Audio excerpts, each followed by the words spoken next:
Mom, starting with your next paycheck, we're transferring all your money to my account. Those were the words my daughter Chloe spoke to me that Thursday afternoon while drinking coffee in my kitchen. She said it as if she were proposing something completely normal, as if she were doing me a favor, as if I were incapable of managing my own money at 62 years old. I stared at her. I didn't say anything for a few seconds. I just searched her eyes for an explanation for why my own daughter, the girl I raised by myself, the woman I fed with the sweat of my brow, was asking for total access to my bank account. But I found nothing. I only saw that serene smile, that confidence of a person who knows she's in control. So I took a deep breath and told her yes, that it seemed fine, that I trusted her. Chloe's smile widened. She stood up, gave me a brief, automatic kiss on the forehead, one of those kisses that mean nothing, and told me it was for the best. She said I wouldn't have to worry about a thing, that she'd take care of everything, that it was for my own benefit. Those words, for my own benefit, floated in the air long after she'd left my house. That very evening, like every Friday, Chloe came back not alone, but with her husband, just as she always did. She arrived expecting me to have dinner ready, the table set, hot and free food waiting for them, as had been the routine every Friday for the past 3 years. I heard them arrive. I heard their footsteps at the entrance. I heard the key I'd given her turning in the lock. I heard the door open, and then I heard the scream. It was a high-pitched, desperate sound. The scream of someone who'd just seen something they never expected to see. The cry of someone realizing things weren't going to be the way they thought. I remained seated in my chair in the empty kitchen, in the empty house, listening to that scream echo against the walls. I didn't move. I didn't go to see what was happening. I already knew what was happening. Chloe rushed into the kitchen. Her face was white, her eyes wide open. Her husband followed her with the same expression of shock and disbelief. "Mom!" Chloe yelled. "Mom, what did you do? Where is everything? Where's the furniture? Where's the TV? Where is everything that was here?" I looked at her calmly with a self-possession I didn't know I had. I told her in the softest voice I could find that I had sold a few things, that I needed the cash. After all, if she was going to handle my finances, I needed to make sure I had some money on hand first. Her face changed from pale to red with sheer anger. She took a step toward me, and for the first time in my life, I saw my daughter for what she truly was. Not the girl I had raised, not the young woman I had helped build her life, but a stranger, someone who looked at me with contempt, with rage, with something that dangerously resembled hate. "You're crazy," she snapped.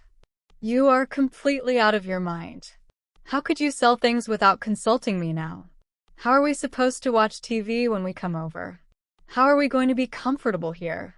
That last sentence changed everything. How are we going to be comfortable here? Not how are you going to be comfortable, Mom. She wasn't worried about how this affected me, but about how they would be comfortable, as if my house were an extension of theirs. As if my possessions existed for their convenience. Her husband stepped closer. He looked at me with those eyes that always seemed chilly and shrewd and said something I will never forget. He said I was being selfish, that I was only thinking about myself, that they came every week to keep me company, to make sure I was doing well, and this was how I repaid them. Selfish. Me, the woman who had worked double shifts for years so Chloe could go to college. The woman who had given up on rebuilding her life after her father abandoned us because she didn't want her daughter to grow up with a stepfather. The woman who had lived in small apartments, worn old clothes, and eaten the bare minimum so she could have everything she needed. Selfish. Chloe stood there looking at me as if I were a problem she needed to solve. And then she said something that shattered my heart. She suggested it might have been an error to propose the bank account transfer, that maybe I wasn't in any condition to make good decisions, that perhaps I needed more help than she thought. More help, as if I were a liability, a helpless older woman who needed to be controlled. I stood up from my chair. I looked at both of them and told them in a voice that came out louder than I expected that dinner was not ready, that there was no dinner, and that if they were hungry, they could go eat somewhere else. The silence that followed was thick, heavy. Chloe stared at me as if she couldn't believe what she just heard. Her husband let out a dry, bitter laugh and mumbled something about respect and gratitude. And then Chloe spoke the final line, the one I still hear in my head when I close my eyes at night. She said with a coldness I'd never known her to possess, that I should be careful.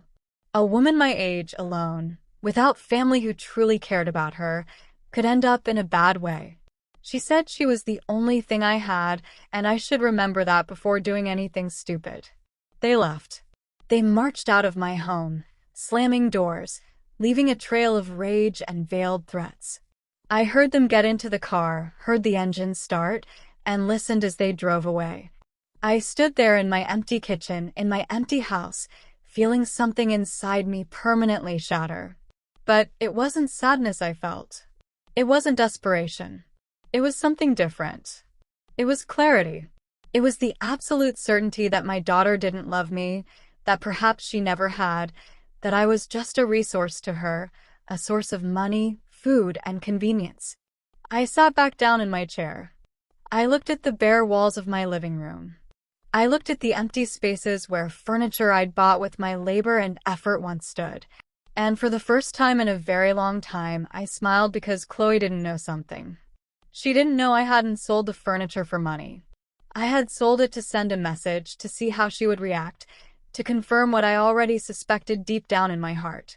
And she had reacted exactly as I expected, with rage, with indignation, with the attitude of someone who feels entitled to another person's things.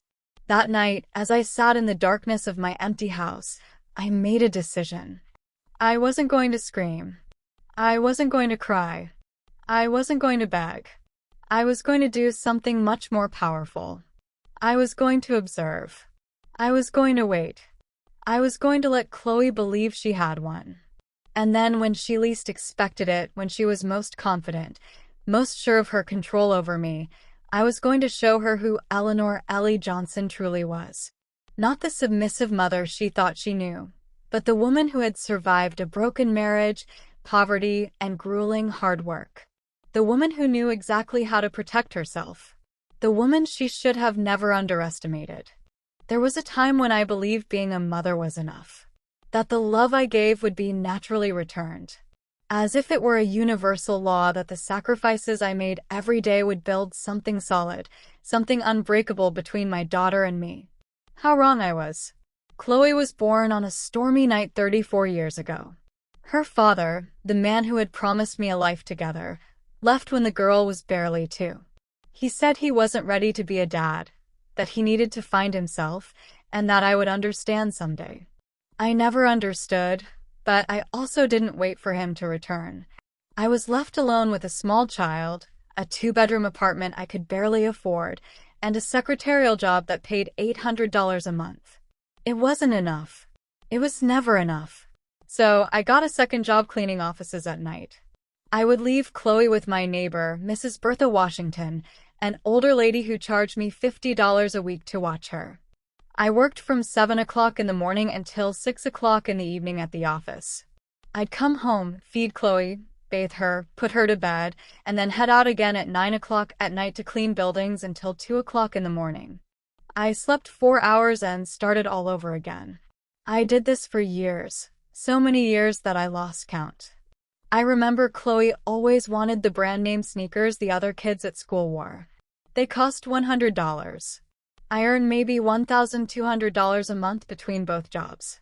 $100 was almost all the money I had for groceries for 2 weeks, but I bought them for her. I didn't want my daughter to feel less than anyone else.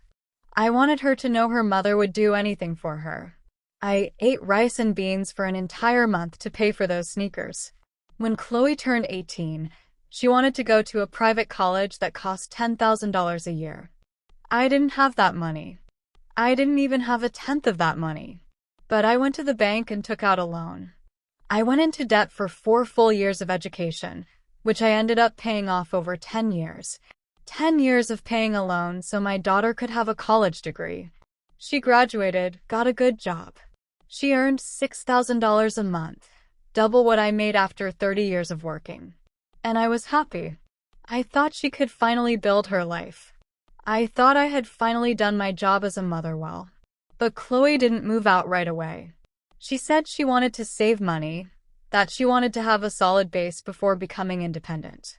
I told her, of course, this is your home. You can stay as long as you need. She stayed 5 more years. 5 years where I kept working both my jobs. 5 years where I paid the rent, bought the food, and covered the utilities. 5 years where Chloe saved every single penny of her salary because she didn't have to pay for anything. When she finally left, it wasn't to rent an apartment. It was to buy a house, a $300,000 house that she paid for in cash because she had saved all her money during those 5 years of living for free in my home. I was proud.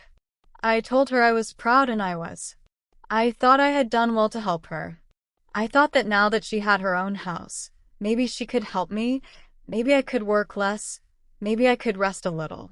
But that never happened. Chloe got married 2 years after moving out. Her husband was an elegant man, one of those who always dressed well, always had a perfect appearance, and always spoke in a tone that sounded polite but hid a certain coldness.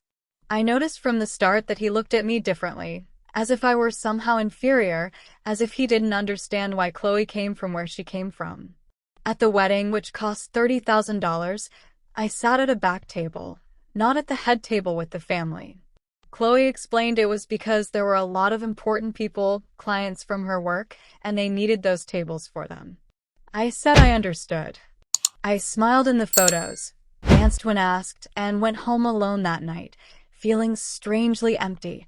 After the wedding, Chloe's visits became less frequent. Before, she came to see me 2 or 3 times a week. After she got married, she came once every 2 weeks, then once a month, always in a rush, always looking at her phone, always with some excuse to leave early. I didn't say anything. I didn't want to be the overbearing mother, the complaining mother, the mother who didn't understand her daughter had her own life now. But then they started coming on Friday nights, always around dinner time, always unannounced, always expecting me to have food ready. At first, I was delighted. I thought Chloe finally wanted to spend time with me, that she finally missed me. So, I cooked her favorite dishes, set the table nicely, bought dessert. But I noticed something. I noticed Chloe never came alone. She always brought her husband. And I noticed they never came to chat. They came to eat. They arrived, sat down, ate, and left.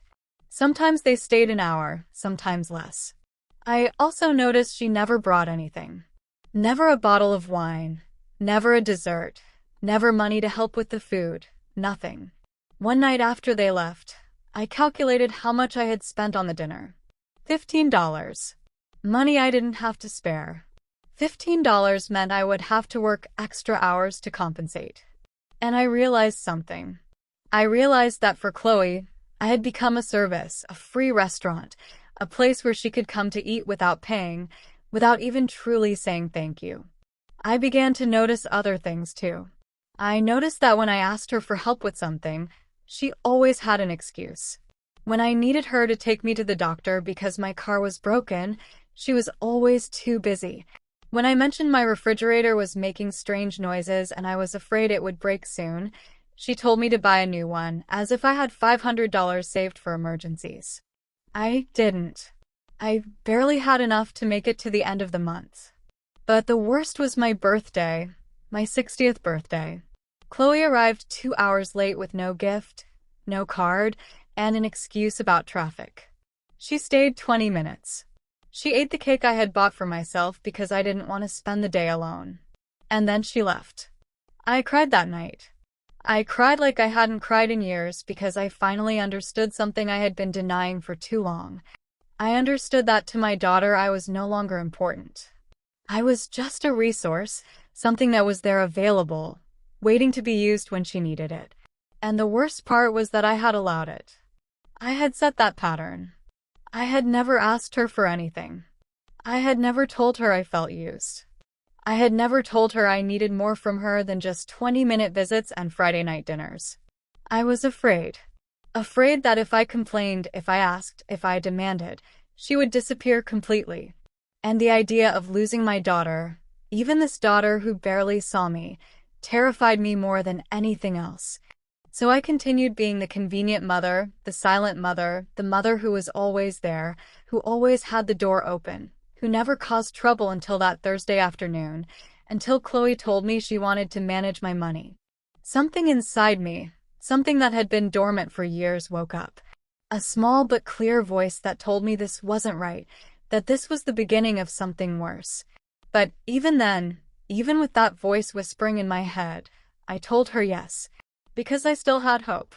I still wanted to believe my daughter loved me, that she would protect me, that she would do the right thing. How foolish I was. The following Monday, Chloe came to my house with papers. Lots of papers. She spread them out on the kitchen table with that smile that now seemed different, less warm, more calculated. "Mom, this is simple," she said. "I just need you to sign here, here, and here.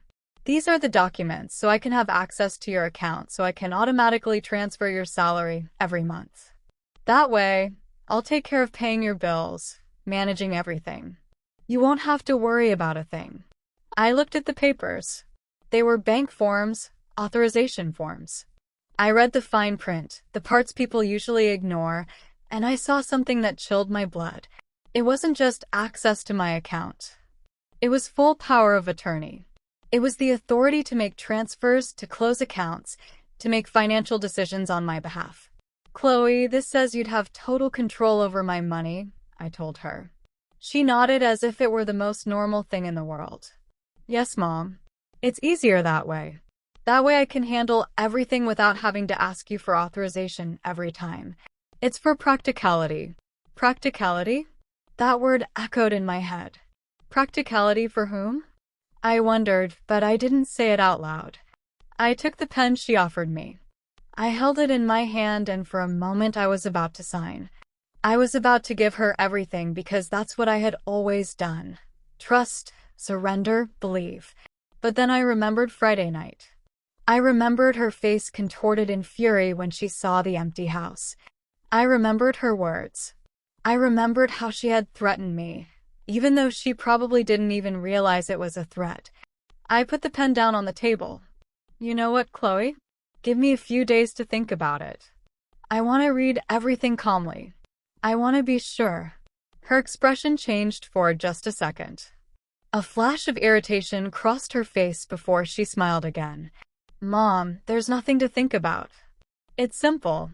But okay, if you want to take a few days, that's fine." She left then, but she left the papers as if assuming I would eventually sign them anyway. I couldn't sleep that night. I stayed up looking at those papers on the kitchen table, and something inside me told me this was not for my good, that this was the beginning of something I wouldn't be able to reverse once it started. The next day, I went to the bank. I went early before my job. I asked the teller to review my account, to show me all the transactions for the last 6 months. She printed the papers. They were several pages long. I reviewed them carefully, line by line, and then I saw it. I saw it, and I felt the floor move beneath my feet. There was a withdrawal I hadn't made. A withdrawal of $1,200 from 3 months ago. $1,200 that had left my account, and I didn't remember taking it out.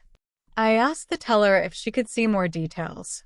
She checked her computer and told me something that took my breath away. She said the withdrawal had been made at a branch across town using my debit card, but I had never gone to that branch and my card was in my wallet. It had always been in my wallet, except for once. I remembered then. I remembered that 3 months ago, Chloe had come to visit. I was in the shower when she arrived. I yelled for her to come in, that the door was open. When I came out, she was waiting for me in the living room. We sat down to chat, and at some point I went to the kitchen to make coffee. My wallet was in my purse. My purse was in the living room with Chloe. I felt nauseated. I felt the whole world tilting strangely because this could only mean one thing. It meant my daughter had taken my card, memorized or photographed the numbers, and withdrawn money from my account without my permission. I asked the teller if there was any way to know exactly what had happened with that withdrawal. She told me I needed to file a formal claim that the bank would investigate, which could take several weeks. I told her I'd think about it, and I left the bank feeling like I no longer knew my own daughter. But I didn't file the claim. Not yet, because I needed to be sure. I needed to know if this had been just once or if there was more. I spent the next few days checking everything. Every piece of paper I had in my house, every document, every old bank statement I had kept in a box in my closet. And I found more things. I found that 2 years ago when I was in the hospital with pneumonia, someone had used my health insurance for consultations I hadn't made, appointments at clinics I didn't know, consultations that had exhausted my annual coverage, which was why I had had to pay out of pocket for some medications that year. I also found a credit card in my name that I didn't remember applying for. A card with a balance of $3,000. $3,000 in purchases I hadn't made at stores I'd never been to. I called the credit card bank. I asked them when the account had been opened. They told me 18 months ago. I asked if they could tell me where the purchases had been made. They gave me a list. Hardware stores, electronic shops, home furnishing stores. Chloe had bought a house 2 years ago. Chloe had renovated that house, and apparently Chloe had used my credit to do it. Sat on the floor of my room, surrounded by papers, feeling everything I had believed about my life crumble. It wasn't just the money. It was the betrayal. It was knowing my daughter had been robbing me for years, that she had viewed me as an unlimited resource, that she had never intended to care for or protect me. I cried until I had no tears left. Then I wiped my face, gathered all the papers, and made a decision. I wasn't going to confront her yet. I wasn't going to yell or accuse her because I knew if I did, she would deny everything. She'd say I was confused. She'd say I was senile. She'd say anything to make me doubt my own memory, my own sanity. No, I was going to be smarter than that. I was going to gather evidence. I was going to document everything. I was going to build a case so solid she couldn't deny it. And then, only then, would I act. On Friday of that week, Chloe came back as always at dinner time, as always, expecting me to have food ready. But this time, I had cooked differently. I had made her favorite dish, chicken and rice. The same meal I used to make when she was a girl and came home sad from school. The dish that told her how much I loved her without needing words. She sat at the table with her husband. They ate. They talked about superficial things. Work, the weather, the new movie they wanted to see. I watched them. I watched them as if I were seeing them for the first time and realized something. I realized Chloe ate my food with the same indifference she would eat fast food. There was no gratitude in her eyes, no love, just the mechanical act of eating something free. When they finished, Chloe pulled out the bank papers again. She placed them on the table right next to her empty plate. Mom, the days you asked for are up. You've thought about it, right? Sign this and I'll take care of everything. I looked her straight in the eyes and told her in the calmest voice I could find that I still wasn't sure, that I needed more time. Her husband scoffed. Ellie, this is ridiculous. Chloe is just trying to help you. I don't understand why you're so distrustful. Distrustful? He called me distrustful. And the saddest part was he was right, but not in the way he thought. Chloe stood up. Her expression was hard now, without the mask of a smile. Mom, this is for your own good. You can't keep managing your finances alone. It's obvious. Look how you sold the furniture without thinking. Look at the irrational decisions you're making. Irrational. Selling my own furniture in my own house was irrational, but robbing me for years wasn't. I didn't say anything. I just held her gaze until she looked away. They left that night without saying goodbye, and I stayed seated in my kitchen, staring at those unsigned papers, knowing the war was just beginning. A silent war, a war I had to win because if I lost it, I wouldn't just lose my money. I would lose my dignity, my autonomy, my life. The days after that dinner grew strange. Chloe didn't call again. She didn't visit again. It was as if she had decided to punish me with her absence. As if she believed I would break down without her, that I would beg her to return. That I would finally sign those papers just to get her attention back. But I didn't break down. For the first time in years, the silence of my house didn't feel empty. It felt full of something different. It felt full of clarity. I spent those days reviewing every detail of my financial life, every receipt I had saved, every bank statement, every piece of paper that had any connection to money. And the more I checked, the more I found. I discovered that 3 years ago when Chloe asked to borrow my ID because she had lost hers and needed to pick up an urgent package, she had done something more with it. She had opened a utility account in my name at an address that wasn't mine, her house.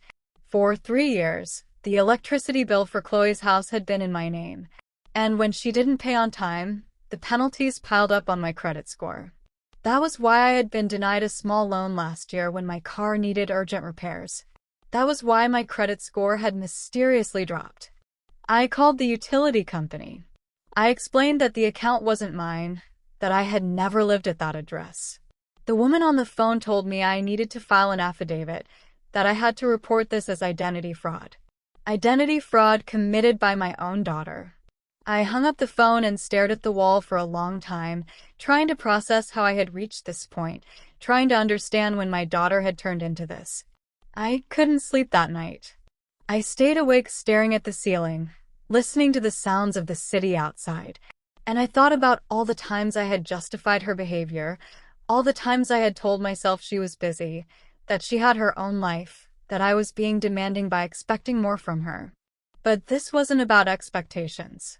This was about theft, about deception, about a daughter who viewed her mother as a resource she could exploit without consequence. The next morning, I did something I had never done. I want to see a lawyer. It was a small office downtown. The sign read David Chung. I had seen an ad for him in the paper offering free consultations. I walked in feeling small, feeling ridiculous, a woman of 62 coming to complain about her own daughter. But the receptionist smiled kindly and showed me in. Mr. Chung was a man in his 50s with graying temples and kind eyes. He asked me to tell him everything, and I did. I told him about the missing money, the credit card I hadn't applied for, the utility account, the papers Chloe wanted me to sign. He listened without interrupting. He took notes in a notepad, and when I finished, he leaned back in his chair. "Mrs. Johnson," he said, "what you are describing is financial fraud and abuse of trust. If you sign those papers your daughter is asking for, you are giving her total legal access to your money. She could empty everything, and you would have no legal recourse because you gave her permission yourself." The words fell on me like stones. I knew it deep down. I knew it, but hearing it spoken aloud by a professional made it real in a different way. "What can I do?" I asked. He leaned forward. "First, don't sign anything. Second, you need to report the credit card fraud and the theft from your bank account. Third, you need to change all your passwords, your PIN, everything. Fourth, consider getting a restraining order if you feel you are in danger." A restraining order against my own daughter. The idea seemed absurd and devastating at the same time. "I don't want to get her into legal trouble," I said. "She's my daughter." The lawyer looked at me with what looked like compassion and sadness. "Mrs. Johnson, your daughter is already in legal trouble. She's committed several felonies. The question isn't whether you want to get her into trouble. The question is whether you want to protect yourself." I left that office with a folder full of forms and a list of things I needed to do. I felt overwhelmed, but I also felt something else. I felt determination. I went straight to the bank. I changed all my passwords, requested a new debit card, closed the fraudulent credit card, and filed a formal dispute. The teller helped me with everything. She treated me with patience, without making me feel stupid or weak. When I arrived home that afternoon, I felt exhausted, but also strangely light, as if an invisible weight I had been carrying for years had been lifted.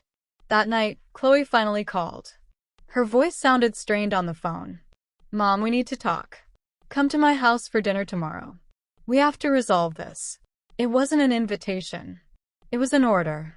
And before, I would have obeyed without question. But now, after everything I had discovered, I felt only a cold calm. "I can't tomorrow," I told her.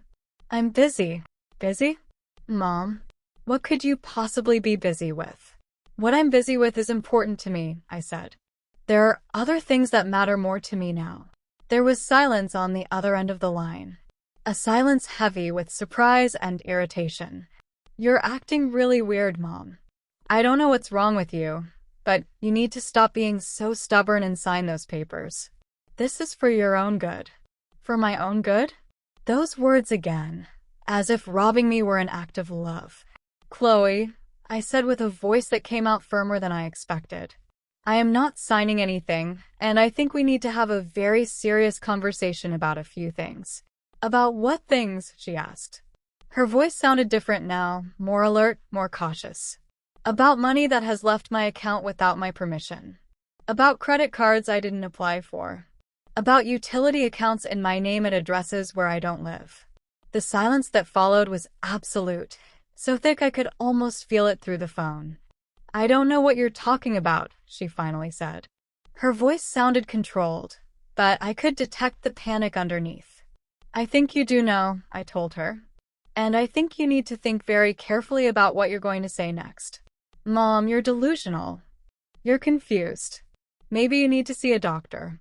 There was the card I knew she would play. The card of making me seem senile, confused, incapable. I'm not confused, Chloe. I have all the papers. I have all the evidence, and I've already spoken with a lawyer. Another silence, this one longer, heavier. You talked to a lawyer? Her voice was almost a whisper now, almost a threat. Yes. And he explained to me exactly what you've been doing. He explained what fraud is. He explained what is illegal. Mom, you can't be serious. I'm your daughter. Everything I've done has been to help you. Help me, Chloe. You robbed me for years. You used me. You lied to me. I never, she started to say, but I cut her off. Yes, you did. And you know it. The question now is what we're going to do about it. I heard her breathing on the other end of the line. Heavy, ragged. I'm coming over, she said. We need to talk in person. No, I told her. You are not coming here. If you want to talk, we can do it over the phone or we can do it with lawyers present. Are you crazy? She yelled. Completely crazy. After everything I've done for you, after all the times I've come to see you, that I've worried about you, this is how you repay me. All the times you came to eat for free, you mean? All the times you needed something from me. But the times I needed you, where were you? I hung up then before she could answer, before she could manipulate me again with words. I stayed seated in my kitchen with the phone in my hand, trembling, but not from fear, from rage, from years and years of suppressed rage that was finally finding its voice.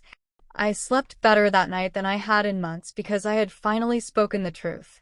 I had finally defended my territory. And although I didn't know what would come next, I knew I was no longer going to be the silent mother who allowed herself to be trampled. The next morning, I woke up with a clarity I hadn't felt in years. It was as if a thick fog had lifted from my mind, and now I could see everything with an almost painful sharpness. I knew what I had to do. I knew I couldn't stop now. After breakfast, I grabbed my purse and left the house. I had a mental list of all the places I needed to visit, all the loose ends I needed to tie up. If Chloe thought I was a confused, helpless old woman, she was about to find out how wrong she was. My first stop was the main bank where I kept my savings account, not the checking account where I received my paycheck, but the other one, the one I had opened 30 years ago when I still had dreams of buying a house of my own someday. I had $20,000 saved there. It wasn't much after a lifetime of work, but it was mine. I asked the manager to close the account. She asked if I was sure, if there was a problem. I told her I just wanted to make some changes. She gave me the money in a cashier's check and recommended I open an account at another bank for greater security. I followed her advice. I went to a different bank, one across town, one where Chloe had never been with me. I opened a new account, an account only I knew about, an account where she could never find my money. Then I went to the utility company. I presented all the documents that Mr. Chung had helped me prepare, the affidavit, the copy of my ID, the proof that I had never lived at the address where the account was registered. The woman who assisted me checked everything and told me they would start an investigation, that the account would be transferred to the correct name or closed, and that I would no longer be responsible. I felt as if an invisible chain had been taken off my shoulders. My next stop was the credit bureau. I requested a full report of my history. I wanted to see everything. I wanted to know if there were more things Chloe had done behind my back. The employee gave me a thick document. I sat in the waiting room and read it page by page. There was another thing I didn't know about. A personal loan of $5,000 applied for in my name 2 years ago. A loan that had never been fully paid and was now in collections. $5,000. I felt the rage rise back up my throat like bile. I marked every fraudulent item with a highlighter. I filled out the dispute forms one by one with clear, firm handwriting. When I left that office, it was nearly 3 o'clock in the afternoon. I hadn't eaten anything since breakfast, but I wasn't hungry. I had something stronger than hunger. I had purpose. I then went to the house of my neighbor, Mrs. Bertha Washington. She was 70 years old and had lived in the building since before I did. We had been friends for decades, although we had grown distant over the last few years. I had been so focused on Chloe, so consumed with trying to maintain that relationship that I had neglected other connections. I knocked on her door. She opened it with surprise on her face. "Ellie, what a surprise. Come in. Come in." We went into her living room. She offered me coffee and I accepted. We sat down and she looked at me with those wise eyes that had seen a lot in life. "You look different," she said. "I don't know what it is, but there's something different about you." And then I told her everything. I told her about Chloe, about the money, about the betrayal, about everything I had discovered. I talked for almost an hour without stopping, and she listened without interrupting, nodding occasionally with an expression that mixed sadness and something that seemed like recognition. When I finished, she sighed deeply. "Ellie, I knew something wasn't right. I saw it every Friday when she came, the way she treated you, like you were a service. But I didn't say anything because it wasn't my place. But I'm glad you're finally seeing the truth." She took my hand. Then her fingers were cool, but her grip was firm. "I need to ask you a favor," I said. "I need you to be my witness. I need that if Chloe comes and tries to say I'm confused, that I'm senile, you can confirm that's not true, that I'm in full possession of my faculties." She nodded without hesitation.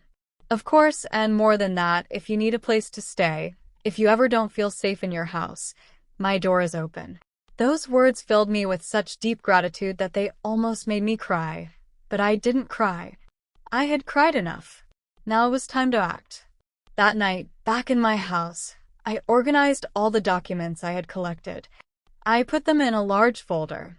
I made copies of everything, stored the originals in a safe place, and left the copies in the folder. If something happened to me, if Chloe tried to do anything, there would be evidence. There would be proof. I also wrote a letter detailing everything I had discovered, everything Chloe had done. I put it in a sealed envelope with instructions that it should only be opened in case of emergency. I gave it to Mrs. Bertha to hold on to.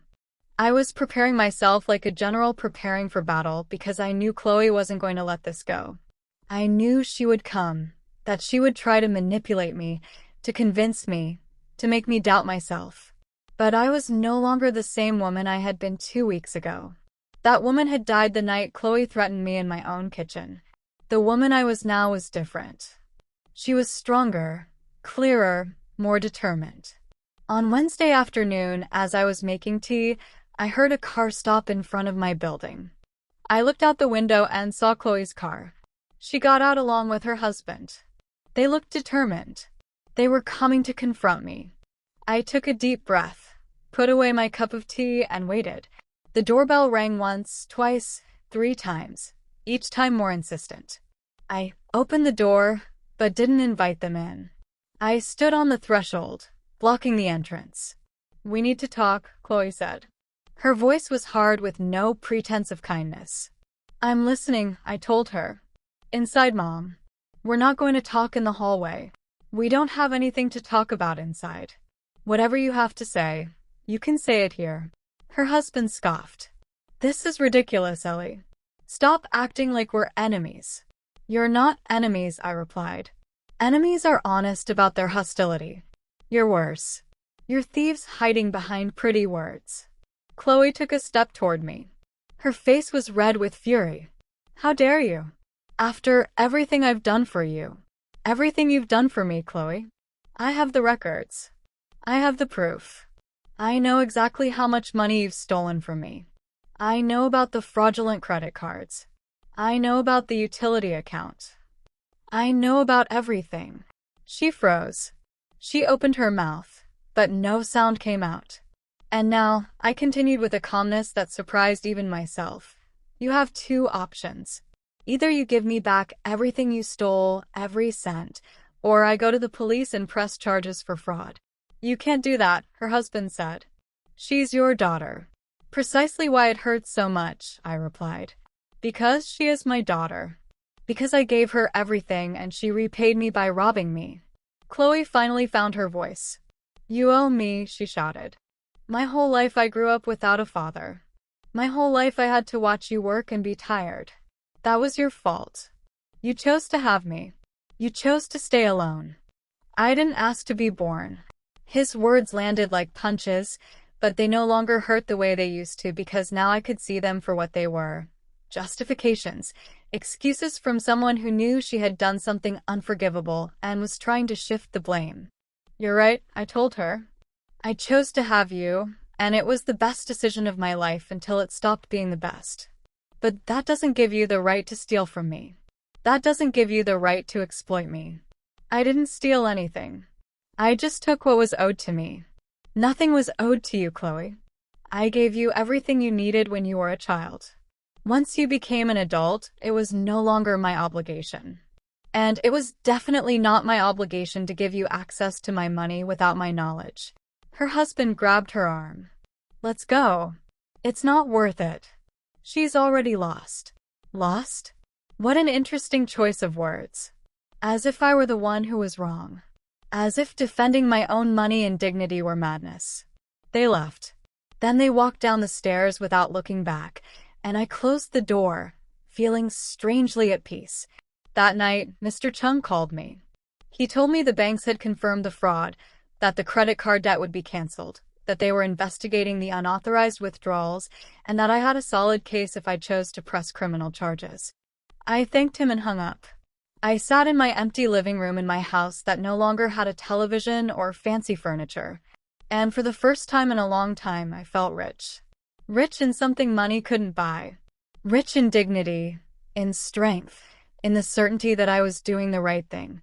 The days that followed that confrontation at my door were strangely silent, as if the whole world were holding its breath, waiting to see what would happen next.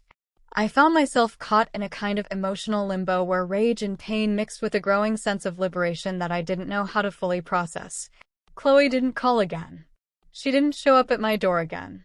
And for the first time in years, I wasn't constantly waiting for her contact. I wasn't checking my phone every hour to see if there was a message from her. I wasn't inventing excuses in my mind to justify her absence or her silence. But although she wasn't physically present in my life during those days, her digital presence was impossible to ignore. Something in me led me to check her social media, something I normally wouldn't do, as it always seemed like an invasion of privacy, even for a mother. But now, I felt I had the right to know what she was doing, what she was saying, how she was presenting her life to the world, while I dealt with the consequences of her actions in private. What I found took my breath away with its audacity, its absolute disconnection between reality and the image she was projecting outward. She had posted a photo the day after our confrontation, a photo of her and her husband at a fancy restaurant, smiling at the camera with glasses of wine in their hands. The caption said something about celebrating the release of toxic energy and surrounding oneself only with people who add value to life, as if I were the toxicity she needed to liberate herself from. As if my refusal to let myself be robbed further was some kind of negativity she had the wisdom to eliminate from her existence. The comments below the photo were all positive, all congratulating her for protecting her peace of mind, for setting healthy boundaries, for prioritizing her emotional well-being. I stared at the screen, feeling a mix of disbelief and disgust because all those people supporting her had no idea that the woman they were celebrating had been robbing her own mother for years. There were more posts in the following days, each one more elaborate than the last, as if Chloe were deliberately constructing a public narrative of her life that had absolutely nothing to do with the truth. A photo of her at the gym with a reflection on self-care and the importance of investing in oneself before being able to help others. Words that sounded deep and meaningful until you remembered this was the same woman who had used stolen money from her mother to buy gym memberships and expensive sportswear. Another photo of her working on her computer with a comment about the sacrifice and hard work it takes to build a successful future, without mentioning that this future had been partially financed with fraudulent credit cards in my name and utility accounts I was unknowingly paying for. What impacted me most was a post she made that Friday, exactly the day she would normally have come to my house for dinner. A post where she shared an old photo of her and me when she was a child, a photo I didn't even know she had. A photo where I was holding her in my arms when she was perhaps 5 years old and we were both smiling. The text accompanying the photo was something about how sometimes the people you love the most are the ones who hurt you the most. About how she had learned that love doesn't mean tolerating abusive behavior. About how she had made the difficult decision to distance herself from a toxic family relationship for the sake of her mental health. Reading those words, I felt as if someone had punched me in the stomach. Chloe had taken our history, our real relationship with all its complicated and painful nuances, and completely inverted it, presenting herself as the victim and me as the abuser. The comments on that post were even more abundant than the previous ones. Dozens of people expressing their support, telling her how brave she was for setting those boundaries, sharing their own stories of difficult family relationships, completely validating her fabricated version of events. There were people I knew in those comments. Neighbors who had known her when she lived with me. Coworkers who had come to parties at my house years ago. All of them offering words of encouragement and solidarity without the slightest idea that the person she supposedly needed to protect herself from was the same woman who had worked 2 jobs for years to give her the education she now used to get her well-paying job.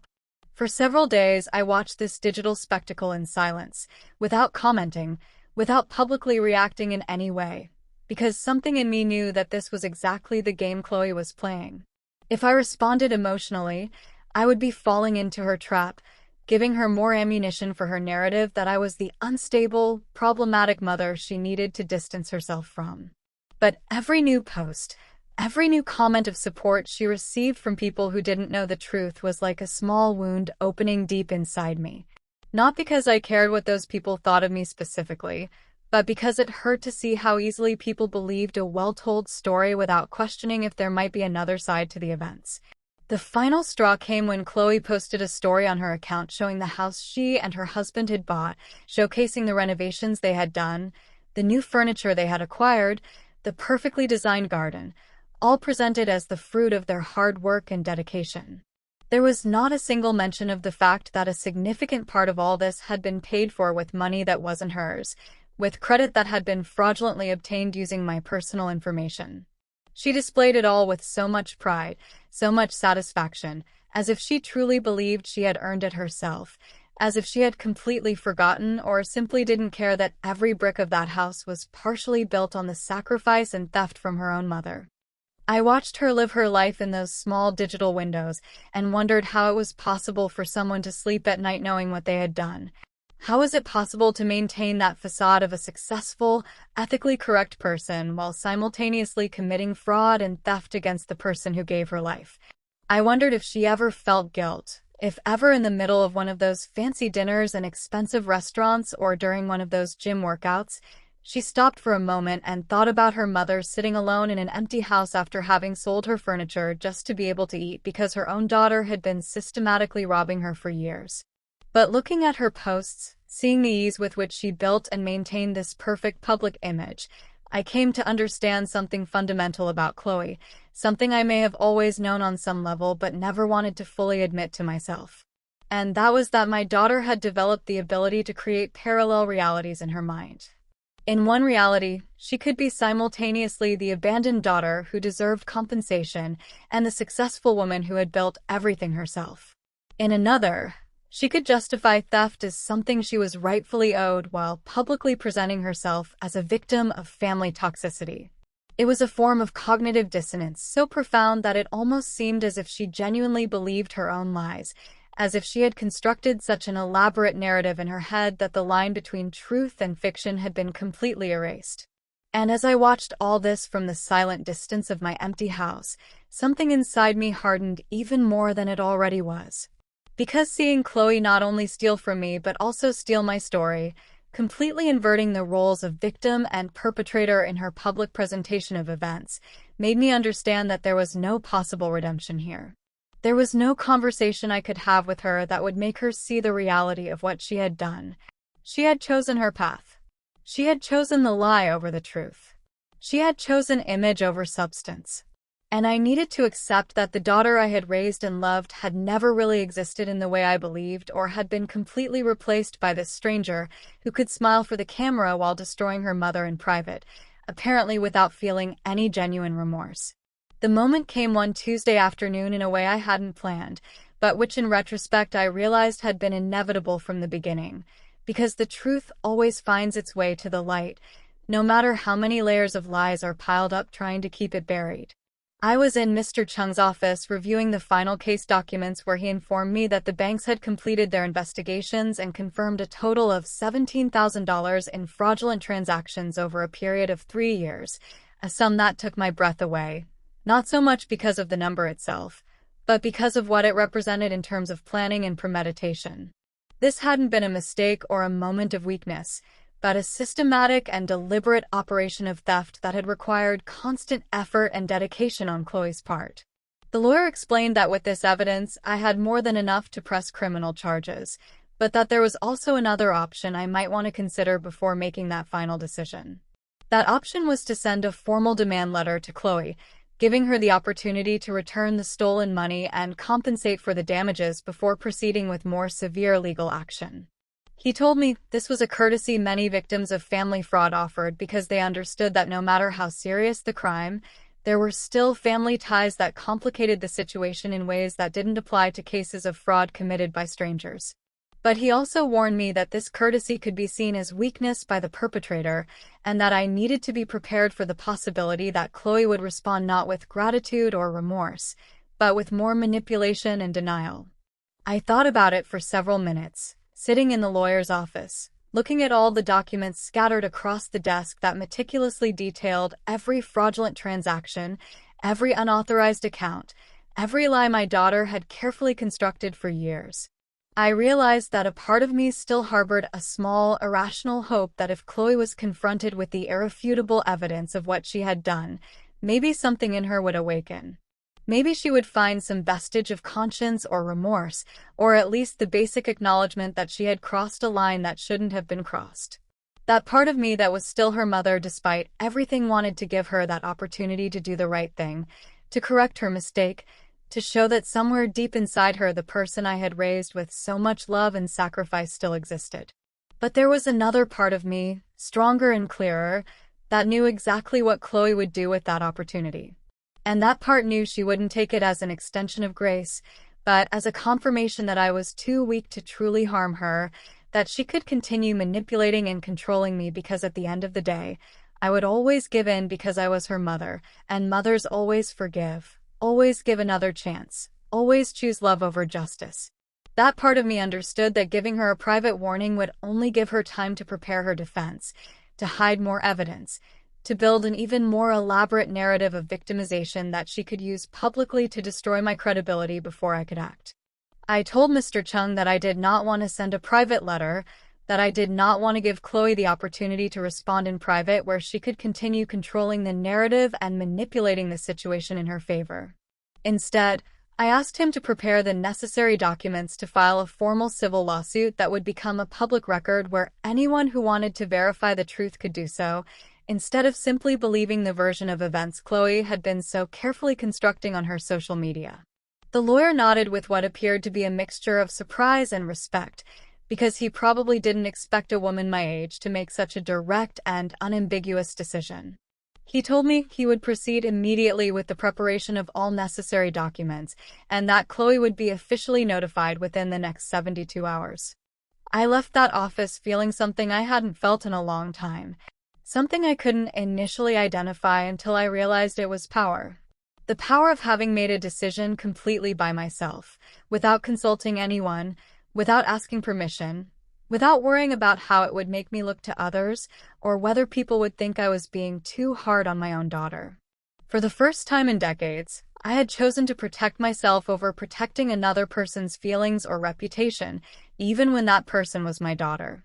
And that choice, although painful, filled me with a sense of integrity I had forgotten was possible to feel. The notification reached Chloe on a Thursday morning as Mr. Chung confirmed to me by phone.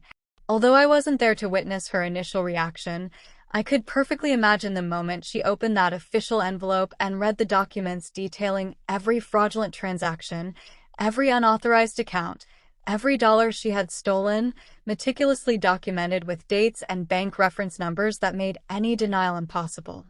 I didn't have to wait long to confirm my imagination because less than 2 hours after receiving the notification, my phone started ringing with an insistence that bordered on desperation, call after call, which I let go to voicemail without answering because I had nothing left to say to Chloe that wasn't already contained in those legal documents. I listened to the voicemails later that night when I finally felt emotionally prepared to do so. And it was fascinating in a disturbing way to listen to the progression of her panic through each successive message. The first one still tried to maintain some composure with that controlled voice she used when trying to seem reasonable, telling me this was a terrible misunderstanding, that we needed to talk immediately before things got more out of control. The second message already had a different tone, sharper, more urgent, where she pleaded with me to call her, that this was going to ruin her life, that I should please think about what I was doing before destroying my own daughter, as if I were the one destroying something instead of simply revealing the destruction she herself had caused for years. By the fifth message, Chloe was no longer trying to sound reasonable or appeal to my maternal compassion. She had completely devolved into rage and barely veiled threats, telling me I was going to regret this, that she had her own lawyers who would prove I was a senile old woman who didn't know what I was doing, that she was going to fight this with everything she had, and that in the end I was going to look like the villain in this story. I listened to every message until the end without allowing myself to feel anything more than a kind of clinical curiosity about how a person could transition so quickly from pleading to threatening when they realized their usual manipulation tactics no longer worked. The following days were a whirlwind of legal and emotional activity. Because Chloe didn't stand still, she began her own counterattack campaign, starting by publishing a long and elaborate statement on her social media about how she was being victimized by a terrible injustice perpetrated by a mother she supposedly loved, but who was now legally attacking her for reasons she couldn't fully comprehend. Her post was carefully worded to generate maximum sympathy without mentioning any specific details of the accusations against her, painting herself as the confused and hurt daughter who was being dragged through a traumatic legal process by a mother who might be experiencing age-related mental health issues. The response to her post was exactly what she expected, with dozens of comments expressing shock and solidarity, telling her to keep her head up, that the truth would eventually prevail, that they were on her side no matter what. And I watched all this from a distance with a mixture of awe and revulsion at her ability to manipulate the narrative even when faced with documented legal charges. But something had changed in me because this time her public theater didn't affect me in the same way it had before. This time I knew I had something more powerful than her carefully constructed words, and that something was irrefutable legal documents that couldn't be manipulated with emotional rhetoric or appeals to sympathy. Chloe's real collapse began when her own lawyers reviewed the evidence against her and apparently told her something she didn't want to hear. Her social media posts suddenly stopped abruptly, and the silence that followed was deafening in its eloquence. Mr. Chung informed me that Chloe's legal representatives had contacted him, asking about the possibility of reaching an out-of-court settlement, which basically confirmed that they knew she had no real defense against the evidence I had presented, and that her best option was to try to minimize the damage before this proceeded to a public trial where all the dirty details would be revealed in public access documents. That's when the cracks in Chloe's carefully constructed life began to show. Apparently, Some of her closest friends had started asking uncomfortable questions after her husband casually mentioned at a social gathering that they were dealing with a complicated family legal problem. Once people started digging a little deeper, they discovered the public lawsuit documents detailing the specific accusations of financial fraud. Mrs. Bertha told me she had heard from other neighbors that Chloe's name was being mentioned in neighborhood conversations in ways that were definitely not flattering, that the people who had once seen her as the successful, educated daughter now looked at her with suspicion and distrust. Her husband was apparently furious, not necessarily about the moral implications of what Chloe had done, but about the damage to their social reputation. According to rumors that reached my ears through the neighborhood gossip network, there had been considerable fights in their house about how to handle the situation. Chloe tried to call me several more times during those weeks, but I maintained my absolute silence because there was nothing she could say to change the documented facts of what she had done. And my silence was apparently more devastating to her than any angry word I could have said, because it meant I had moved completely from anger to indifference, and that indifference was the final death of any power she once held over me. The final settlement was reached 3 months after I filed the lawsuit, and the terms were exactly what Mr. Chung and I had established as the minimum acceptable. Chloe had no choice but to accept when her own lawyers explained that going to trial would mean not only the complete public revelation of all the fraud details, but also the very real possibility of criminal charges that could result in jail time. She had to return the full $17,000 plus another $5,000 in compensation for damages and injuries in addition to paying all the fees for cleaning up my credit and my attorney's fees. And all of this had to be paid within a period of 6 months with verifiable monthly payments, or the agreement would automatically be invalidated and criminal charges would proceed without further warning. But beyond the money, which honestly had never been the main point of all this, the agreement included a clause that I had insisted on adding and which Mr. Chung initially thought was unnecessary, but which for me was absolutely essential. That clause stipulated that Chloe had to issue a public statement acknowledging that she had committed financial fraud against her mother, and that the accusations in my lawsuit were true and substantiated. She fought that clause more than any other part of the agreement because she knew exactly what it would mean for her carefully cultivated image to publicly admit that everything she had been saying about being a victim of a toxic mother was a lie designed to cover up her own crimes. The statement appeared on her social media one Tuesday afternoon. It was brief and clearly drafted by her lawyers to minimize the damage as much as possible within the limits of what the agreement required. But still, the words were there in black text on a white background, admitting that she had accessed bank accounts without authorization, that she had opened credit cards using another person's information, and that she had committed serious errors in judgment that she deeply regretted. The comments under that post were wild, with people who had previously supported her unconditionally now expressing shock and disappointment, while others who had apparently suspected something all along felt validated in their doubts. I watched all that digital drama unfold with a sense of closure that had nothing to do with satisfaction or revenge, but simply with the quiet recognition that the truth had finally been spoken publicly.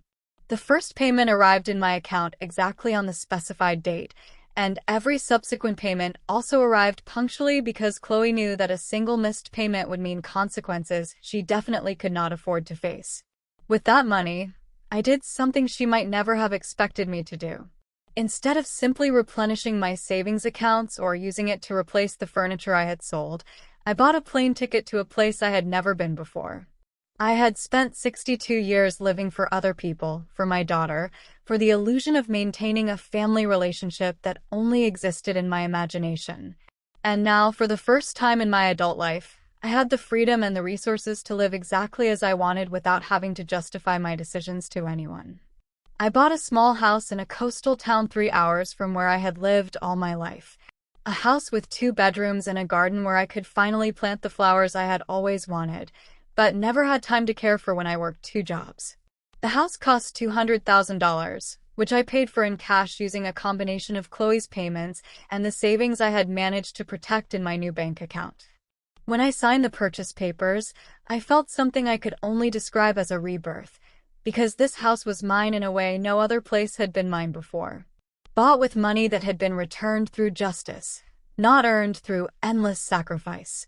Chloe tried to contact me one last time after the final payment was made, completely fulfilling the terms of the agreement.